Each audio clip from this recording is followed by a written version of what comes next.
윤 대통령이 듣고 싶어하는 이야기만 나오게 하면 된다고 하니까 KBS 경영진들이 시청률 떨어지는 건 중요하지 않고 방송사가 나락으로 떨어져도 괜찮다는 거 아닙니까 지금. 제가 고향 친정집이라고도 이야기하고 제 KBS 이야기를 좀 하겠습니다. 아침에 KBS 라디오 있잖아요.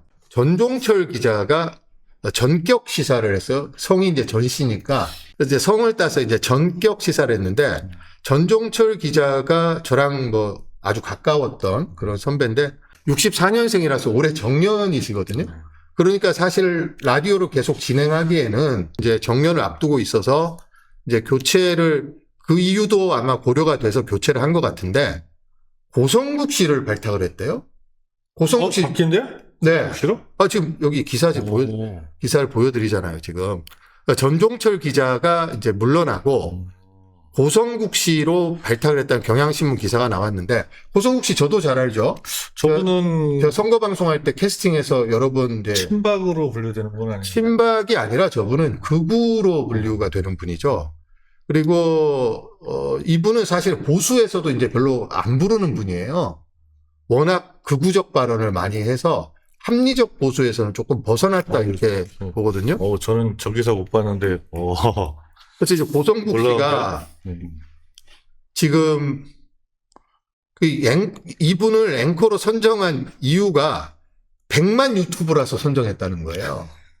그럼 진성호 TV는, 진성호 전 의원은 더 많은데?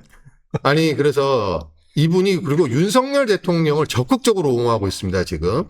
저분이 지금 고성국 TV를. 네, 고성국 TV라고 이제 본인 유튜브를 하는데 여기 보면, 고성국 씨로 바꾸는 이유에 대해서 여러 시사 프로그램의 패널로 출연해서 날카롭고 깊이 있는 분석을 해왔고, 구독자 100만 명이 넘는 시사 유튜브 채널 운영에 인지도와 화제성을 갖췄다. 이렇게 이제 평가를 했다는 거예요. KBS에 누가 저런 얘기를 하는 겁니까? KBS 홍보실에서 했겠죠.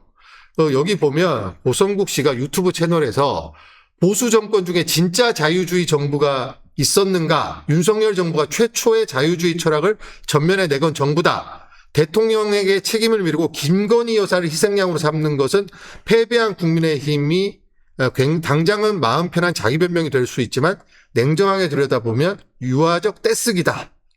그다음에 최상병 특검 민생지원금 합의 절대 안 된다라고 하면서 윤 대통령 기자회견을 더 할 수 없이 잘했다. 이명박 박근혜처럼 윤석열을 또 잃을 것인가. 108석의 국민의힘 좌파들의 빈틈을 노려라. 이런 식으로 그냥 보수가 아니라 윤석열 대통령을 가장 적극적으로 옹호하는 굉장히 세게 얘기해요. 내용의 방송을 했거든요. 그래서 이분은 제가 2007년, 2008년 또 2012년 대선에 제가 패널로 모셨어요. 그때까지만 해도 이 정도는 아니었거든요. 합리적 보수라고 이제 생각을 해서 이제 여야 균형 차원에서 이제 제가 섭외를 했는데 그 다음에 보니까 이분이 확 극우적으로 가서 사실은 지상파에서는 부를 수 없는 정도의 발언을 막 하셨고 그렇죠. 보수층에서도 이분을 잘 안 불러요. 그래서 너무 극우적이라서. 근데 KBS가 이분을 아침 라디오 MC로 발탁했다고 하니까 저는 정말 KBS가 시계를 거꾸로 돌리고 있구나 하는 생각이 듭니다. 그러니까 우리 전종철 기자님은 좀 보수적이신 분이잖아요. 전종철 기자는 보수적이라고 판단해서 이제 박민 사장 체제 들어와서 그랬는데 그분이 너무 약했나 보네요. 저쪽에서. 그렇죠. 전종철 기자는 그래도 기자고 네. 훈련된 언론인이고 최소한의 균형을 맞출 줄 아는 분이죠. 맞추는데 맞출 줄 아는 분이죠. 그게 마음에 안 들었나 보군요. 여러 가지 이유가 있겠지만 어쨌든 표면적으로 제가 짐작해 볼 수 있는 거는 전종철 기자는 이제 정년을 앞두고 아니 라디오 진행은 뭐 정년과 관계가 없잖아요. 할 수 있죠. 그런데 이제 전종철 기자는 출연료를 받고 하는 게 아니라 KBS를 급여를 받고 이제 나오는 분이기 때문에 조금 한번 판단해 볼 수 있는 정년이 다가온다는 게 한번 판단해 볼 수 있는 계기는 되죠. 근데 그 속사정은 제가 모르겠습니다만 좀 확실한 분이 필요했나 봅니다. 그리고 지금 이게 또 보면 맥을 같이 하는 게 역사전을 그날이 최원정 아나운서가 오랫동안 MC를 해왔잖아요. 그렇죠. 제가 이제 정치합시다 할 때 최원정 아나운서를 MC로 제가 캐스팅해서 저랑 정치합시다도 같이 했는데 최원정 아나운서 방송을 너무 잘하거든요. 그렇죠. 구수하게. 그리고 아나운서 치고는 되게 수더분하잖아요.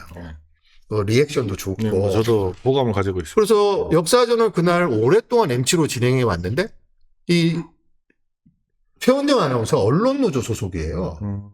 본부노조요? 예, 전국 언론노조 KBS 본부 소속인데 그래서 이제 최원정 아나운서는 계속 할 수 없을 거라고 저는 봤어요.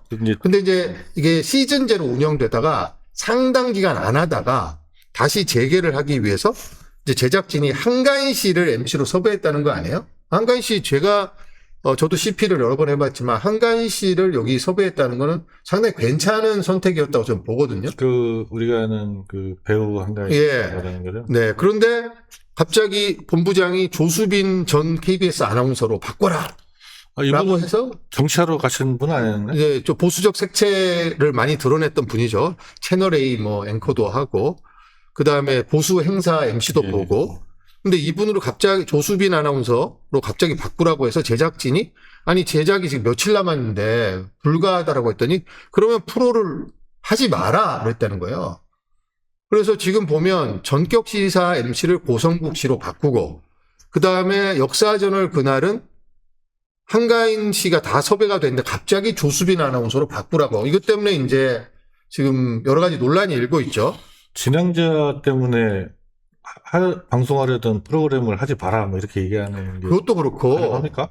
진행자를 경영진이 추천할 수 있죠.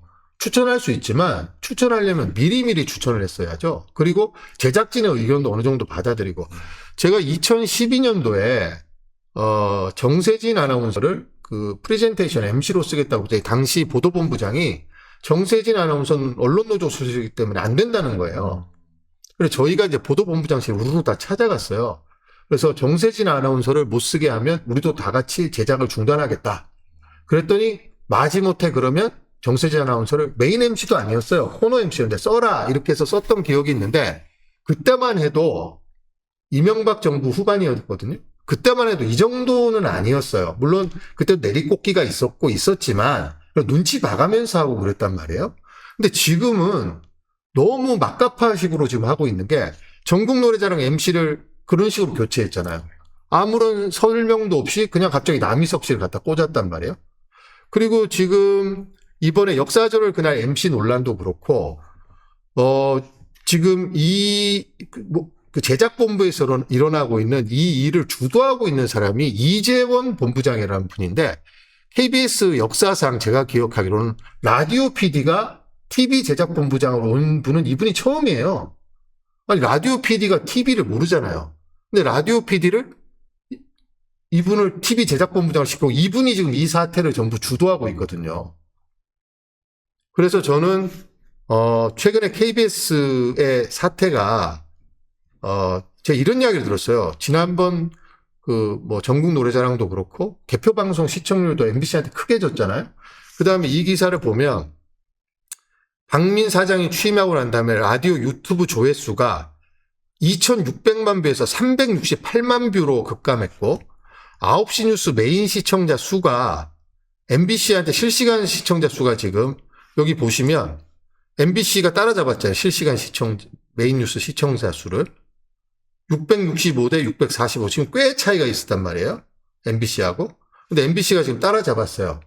근데 이런 일련의 사태에 대해서 내부에서 문제 제기를 하면 사장이나 보도 책임자나 제작본부장이 일관되게 하는 이야기가 있대요.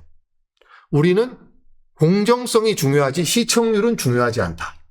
시청률이 손해를 보더라도 공정성을 지켰기 때문에 충분히 잘했다고 본다. 이렇게 일관되게 이야기하고 있다는 거예요. 제가 어디서 그 반대되는 글을 봤는데 네. 장악을 못할 거면 망가뜨려라. 예, 그런 사고방식을 지금 갖고 있는 걸로 보이는데 지금 KBS가 개표방송 역사상 처음으로 MBC한테 더블 스코어로 졌는데 뭐 잘했다는 거예요. 왜? 우리는 공정성을 지켰으니까. 유튜브 조회수가 8분의 1 토막이 나도 괜찮아. 우리는 공정성을 지켰으니까 잘했어. 그 방송사 메인 뉴스 시청자 수가 MBC에 역전을 당해도 더블 스코어였잖아요. 이때 보시면 750대 467이니까. 근데 이게 역전을 당했는데 괜찮다. 우리는 공정성을 지키고 있기 때문에. 근데 제가 보기에는 저게 언어 모순인데, 시청자를 무시하는 게 아니라면 시청자들은 공정하고 괜찮은 방송이면 보잖아요. 근데 시청률이 하락한다는 건 시청자들이 선택을 안 한다는 얘기인데, 그 선택을 안 하는 방향으로 가는 게 잘하고 있는 거다라고 얘기하는 게 참. 제가 그래서 이 기사를 한번 보여드리고 싶어요. 제가 선방심의위원들이 왜 그렇게 무리하게 제재를 남발하나에 대해서 한 자리 받으려고 그러는 거다. 그분은 윤석열 대통령 부부에 대한 충성심이 있어서 그러는 게 아니다. 그런 말을 했는데, 자, 카이스트 졸업식에서 R&D 예산 삭감에 항의하는 졸업생의 입을 이렇게 틀어막았단 말이에요. 그래서 제가 윤 대통령이 경호원 놔두세요. 무슨 말을 하는지 한번 들어보겠습니다.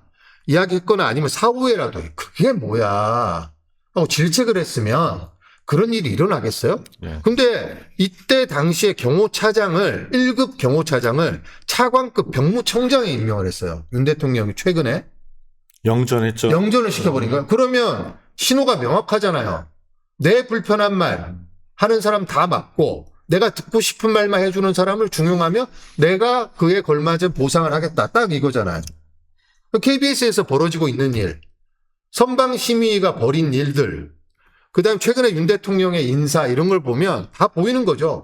KBS에서는 윤 대통령이 싫어하는 사람은 다 내버리고 윤 대통령 듣기 싫어하는 이야기는 한마디도 안 나오게 하고 윤 대통령이 듣고 싶어하는 이야기만 나오게 하면 된다고 하니까 KBS 경영진들이 시청률 떨어지는 건 중요하지 않고 공정성이 중요하다고 생각한다. 그렇게 잘했다라고 하는 게 그분들이 생각하는 KBS 경영진 생각 공정성은 윤석열 대통령의 공정성하고 주파수를 맞춘 거죠. 시청자가 아무리 떨어져 나가고 시청자가 다 외면하고 방송사가 나락으로 떨어져도 괜찮다는 거 아닙니까 지금. 이게 뭐 전두환 시절처럼 정권 홍보 방송이 돼야 된다 이런 생각들을 하고. 근데 지금 우리 국민들 수준을 너무 바보로 아는 거 아닙니까? 그렇게 하면 국민들이 KBS 뉴스만 보고 그래서 KBS가 저렇게 보도하니까 우리 윤 대통령은 정말 잘하고 있구나 이렇게 생각을 하겠어요. 고성국 씨가 KBS 라디오 나와서 뉴스를 시사 프로그램 진행을 하면 윤 대통령 싫어하던 분이 갑자기 그 방송 듣고 윤 대통령 잘했는데 내가 잘 모르고 있었구나 이렇게 생각을 하겠냐고요.